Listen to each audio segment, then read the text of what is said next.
Hello and welcome to Spokane County Spotlight. I'm County Commissioner Al French, representing District 5 and the west part of Spokane County. For today's program, I've invited a special guest who's making an impact on the business community and the Slavic communities in our region.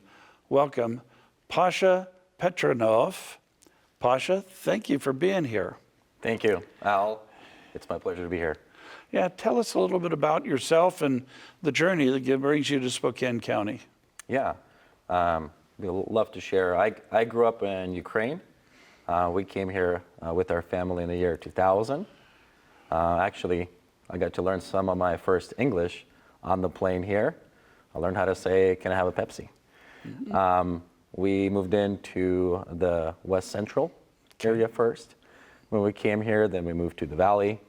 Had some experiences there, then up north, and for the last 6 years, I've been living in the West Plains area, where you're a commissioner at. Yeah.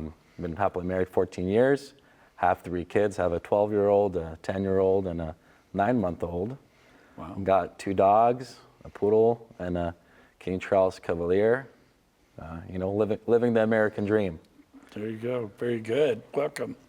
So what line of work are you in now? I'm a financial advisor. And I work with personal clients, businesses on kind of putting up a financial game plan for them to kind of reach their goals and dreams. So where and what is your full-time job then? Yeah, well, I do that full-time. My office is in Liberty Lake. Okay. But we do kind of business all over Pacific Northwest. So as a first-generation Ukrainian immigrant, how has your experience shaped your approach to leadership here in the United States and Spokane County? Yeah, that's a great question. For me, just being a first, generation immigrant, I'm pretty curious. I like to know why things work. Why do they work the way they do? So that's helped me a lot, just to kind of ask a lot of questions and try to listen. I had an amazing opportunity to work a lot of good leaders in our community. It started off just in the beginning as our neighbor. I was walking home from school and he got me into reading books. Then Bates Pharmacy, who's a kind of second generation business here, they kind of recruited me and I started working for them and kind of helping the Slavic community actually translate. Folks need their prescriptions, pick up a wheelchair, things along that line. They actually paid for my education. I became a pharmacy technician. And then Chaz recruited me, which is a good leader there. And I had the fortune of Peg Hopkins, who founded it, to mentor me for a year. So I got to pick on her leadership. And Aaron Wilson, who's currently CEO. And then, the nonprofit health payer, Community Health Plan of Washington, recruited me, and I got to kind of be under their leadership team and get to learn from them and ask a lot of questions. And my current business in finance, my business partner, he's 76, right? And he's been doing that line of work for 40 years, so he kind of poured into my leadership. So I got to just have the opportunity to ask and kind of see how leadership is done here and kind of bring my Ukrainian lens to it as well. Terrific. And you're also an active member of the Slavic community in Spokane County. So tell me a little bit more about the Slavic community. Yeah. Well, I'll start off and letting folks know, and that's a common question I get is well, what is a Slavic, right? So when we say Slavic, we would say it's the migration of folks from the former Soviet Union in the 80s and 90s until now that have migrated here to the United States. So the common population would be Ukraine, Russia, Belarus, Moldova, and many other countries as well. But that's when we kind of come into definitions. That's how we kind of see somebody who's Slavic. Okay. And kind of the first wave that came in the 80s came because of just when the wall came down and the opportunity showed up. We saw a big wave come in the 80s and 90s. We saw a second wave of folks migrating in 2014 when the Crimea situation happened. Right. Yeah, and the last wave we would say that's still coming is when the 2022 war broke out in Ukraine. We saw about 2,000 more people actually just come to the Spokane area. So. Well, and I hear that you've taken your professional experience and put it to work to benefit the Slavic community here in Spokane County. Can you tell us a little bit more about your work with the Slavic Business Chamber? Yeah. So the Slavic community's been kind of networking and growing in Spokane area for a long time, but we needed to do something that is more official, right? So we saw the need, we saw the opportunity. It started off with me, my business joining the West Plains Chamber of Commerce, and saw the value it provided to a member, and what a great opportunity to connect with the business community in that area. And just, we didn't have anything like this in the Slavic community. And then also I have a, friend that sits on our board, Boris Borisov. He was talking to Larry Stone, who has SCAFCO, has a lot of Slavic people working for him. My dad's been working there for 18 years, so he's been a big, provider of employment for our Slavic community. And we just saw, I said, hey, this chamber thing would be a good deal, and he wanted to do it. So we kind of started talking among other Slavic business owners, and 13 of us got together and, formed a chamber and started to connect other businesses and kind of started expanding in Spokane. Also, the three things we're focused in our chamber, we kind of put in three different categories of businesses we want to focus on as a chamber in Spokane. It would be the startups. So folks who are just getting into business. Right. The second group would be folks that already have a successful business, but they need to kind of grow and scale. And what does that look like? What kind of networks and connections do you need? And the last category, it would be the kind of legacy folks that want to reinvest into the community that they build their businesses in, to see Spokane, become better, safer for the next generation. So as a leader in the Slavic business community, what do you see as the most significant challenge and opportunities for the Slavic entrepreneur? Also, are there any other industries or sectors you're seeing where the Slavic individuals or businesses are gravitating towards or having success with?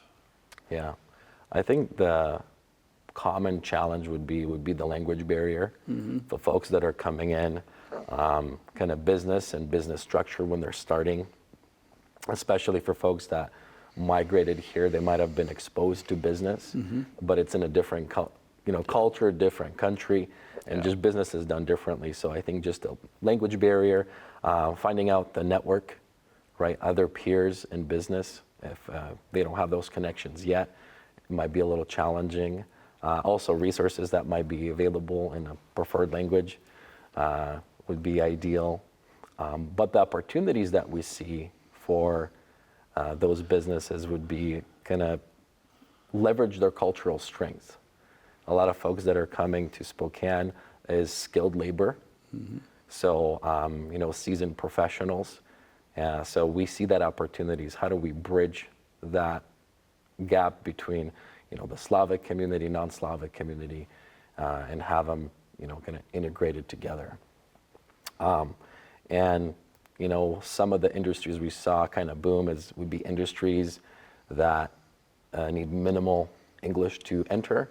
So I know we have a lot of construction companies, trucking, logistic companies, cleaning companies or hospitality, as well as caregivers.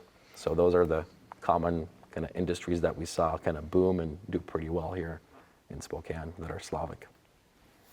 So speaking of the trucking industry, I'm working with a company to bring a hydrogen fuel cell plant here to the Spokane area.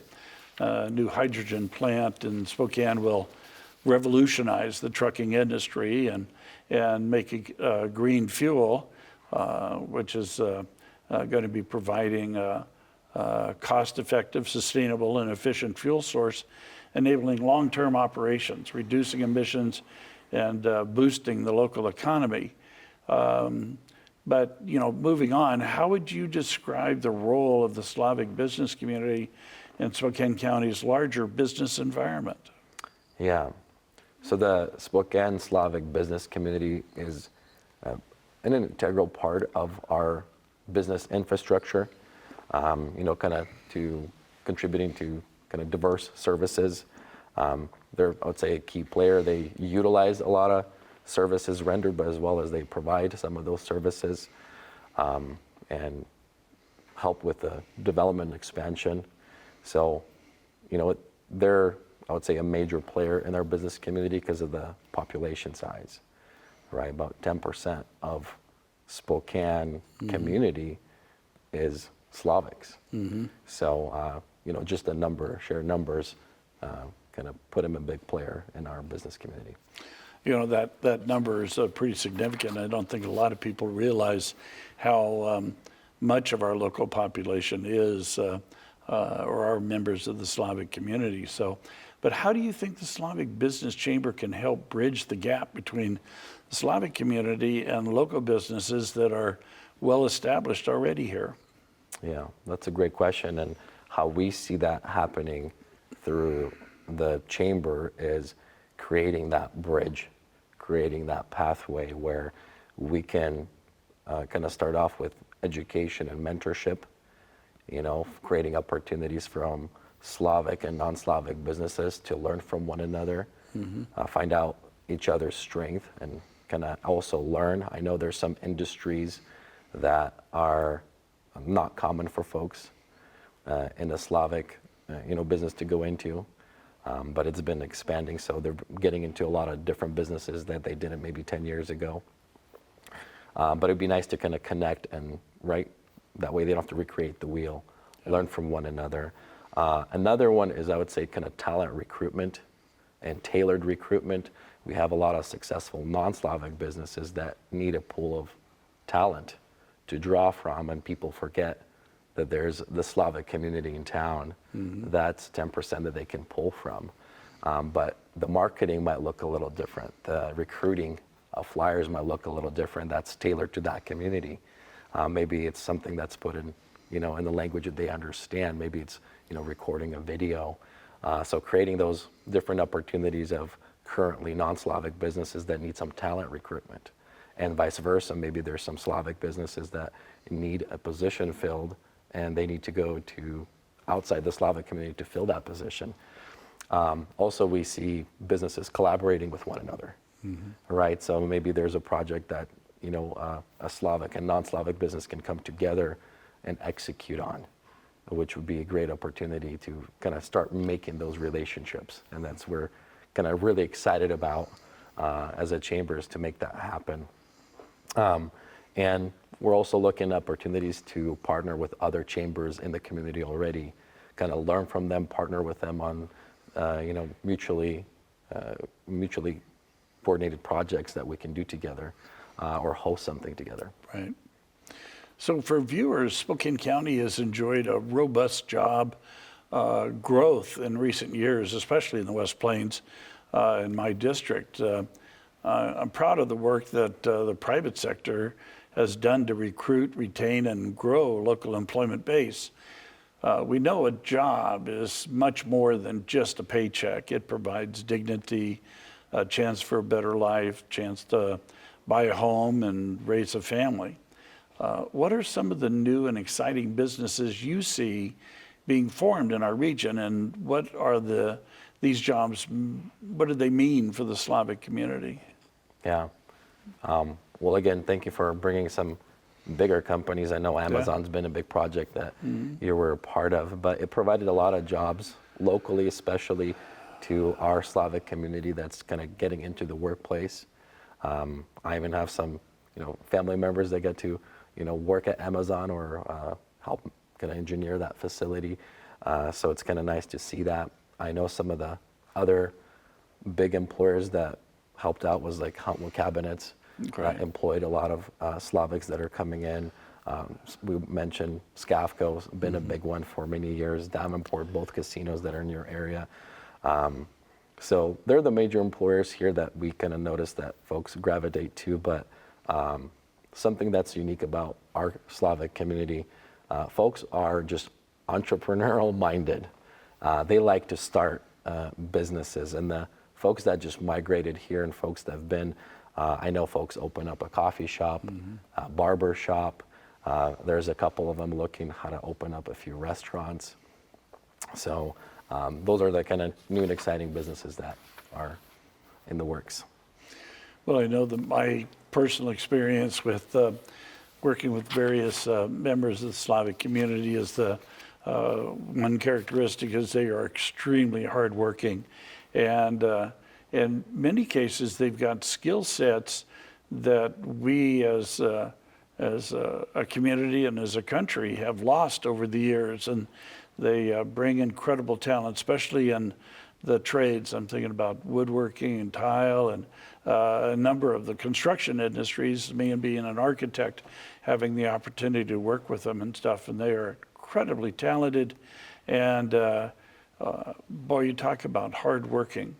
I mean, they'll put 10 hours into an 8-hour day and stuff, and I've really appreciated that dedication, that commitment to not only get the job done, but get it done right and stuff. So I appreciated that in terms of my personal interaction. But let's circle back a little bit to the Slavic Business Chamber.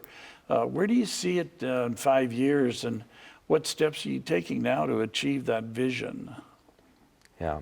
So one thing that we are trying to do is we already have Slavic businesses that have flourished in some industries. Right. We want them to continue to flourish, to scale, but as well as get into other industries that we're currently not in, that we don't have a presence. So within 5 years, I see, every industry here have some kind of integration with our Slavic community would be a goal we would meet, and as well as have resources available for kind of different industries, different best practices that we, over a 5-year period, we're able to collaborate and create those kind of pathways and educational material, and who do you go to kind of scale your business, who do you work with to kind of find projects. And our cool idea and something we would want to have is to have opened up a Spokane Slavic Resource Center where, we would have, the chamber located there, but just not there. Anybody who's Slavic could come in there that's currently living here or a newcomer and get kind of integrated to the business community, but as well as all the resources available in town, and have the opportunity who is non-Slavic that want to learn the Slavic culture, be more of have an element of culture center too, where somebody can come and see what, Slavics are about, since it's part of the community. I think some of the efforts that we're doing is we're trying to, just me and our entire board is, making a lot of connections. I'm asking a lot of questions since I'm curious, because there's a lot of things that we do know and there's things we don't know, and we want to make those relationships with the community in areas that we still see we want to be connected more in. So what would you like Spokane County and its residents to know and understand about our new Slavic neighbors and business associations? Yeah, I would say just kind of starting off from kind of personal, somebody took interest, right? How I kind of started the interview. Somebody kind of watched me walk home from school, a neighbor, and just engaged. And we're still friends to this day. So I would say is like there's so many, folks that are in your communities that are Slavic. Take the opportunity to engage, get to know them, build a relationship with them. Just say hello, right? As well as if you're a business in the Spokane area, have that available, right? Everybody in business look at the market, look at marketing, recruiting, services rendered. But a lot of times people sometimes just forget that we're here and it's a big community that you can, as a business owner, kind of start collaborating with and have that part of your strategy. So with the conflict in Ukraine, I know that we have been receiving new refugees in Spokane County through the Uniting for Ukraine program. I understand you've been involved in some of these relief efforts. Can you tell us a little bit more about the work that's being done and how it's going? Yeah. Well, first of all, Al, thank you for helping kind of secure some funds. Those were pretty instrumental for the last Right. couple of years to take care of thousands of people here that came and still are coming. In U.S. Admitted about 270,000 refugees through the United for Ukraine program in 2022. And some of the efforts we have done with collaboration with the other Slavic partners is creating some educational workshops. Thrive International, which houses a lot of them, and Mark Finney works with that group, is Right. created a pathway to kind of work with local businesses to bring them in to that hotel setting. Also do some employer matching for talent. We went out to some employers and said, hey, you need some talent. How do we make this work? One good example was where transportation, right? We needed to get folks transport there, and folks that migrate were ready to work just didn't have a vehicle to get there, right? So they had opportunity to say, hey, we'll shuttle. We'll send a shuttle and pick up some staff. So just looking at opportunities to do that, that's been kind of great for us. Also, one thing we did is just basic fire and police training. We invited the police department to come, the fire department to come, explain how emergency services work in the United States. Because if you grew up here, that's as simple as just dial 911 and get the help you need. Right. But if it's been differently where you came from or grew up, they didn't have that opportunity. And we had another opportunity to kind of partner with Gonzaga as well and their law department to kind of help do some consulting services for newly started businesses. So we really appreciated that relationship and the school doing that for our community.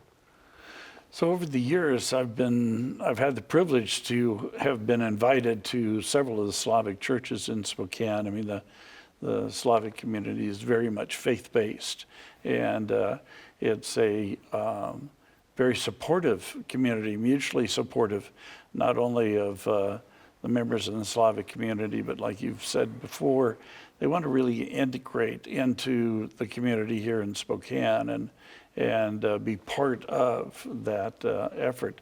Can you share a little bit more on the network of churches and the impact these congregations are making in our region?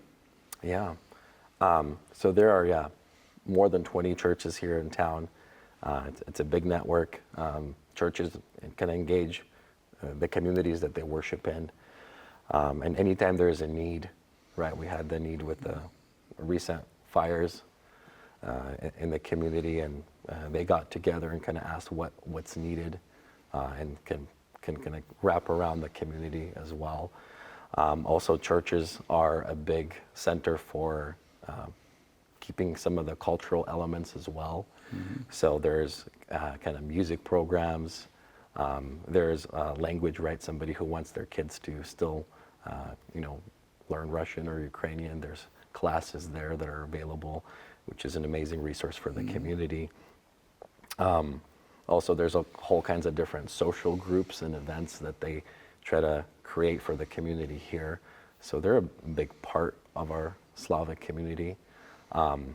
There is Alex Kaprin. He's one of the pastors here in the church downtown, which I'm pretty sure you have met him before. Yes.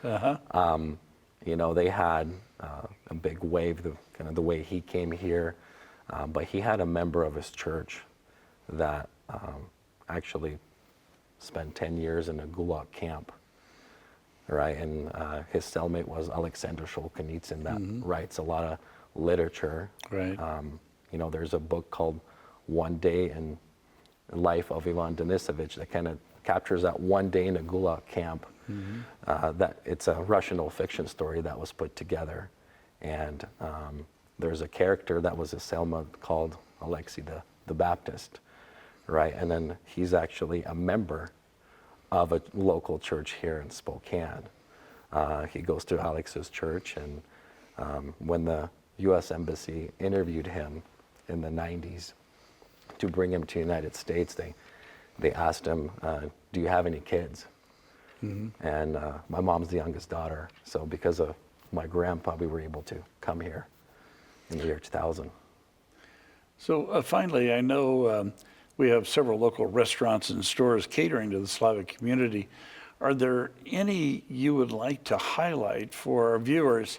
Any favorites you have, or where residents and can get a sense of the food and culture of the Ukrainians here in Spokane County? And I know that we're getting close to the end of the show, so share a little bit about where those opportunities are. Yeah, no, absolutely. So there's a lot of Euro or Slavic grocery stores that have, cold and hot items to try.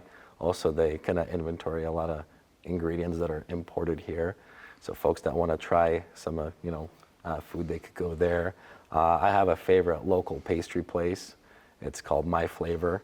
They have amazing, pastries if you have a sweet tooth. They're also owned by a Slavic group, and they're on our board. Also, there's, folks with the kitchen space, right? That there are more restaurants that are going to, I think, become available in the community shortly. I know that my executive assistant is Ukrainian and hardworking and pushes me hard, but she's just an incredible individual, probably the best executive I've ever had. So unfortunately, we have run out of time. I'd like to thank my guest today, Pashas Pechenov of the Slavic Business Chamber, and I'm County Commissioner Al French. Thank you for joining us today on Spokane County Spotlight. Look forward to seeing you in the future. Thank you.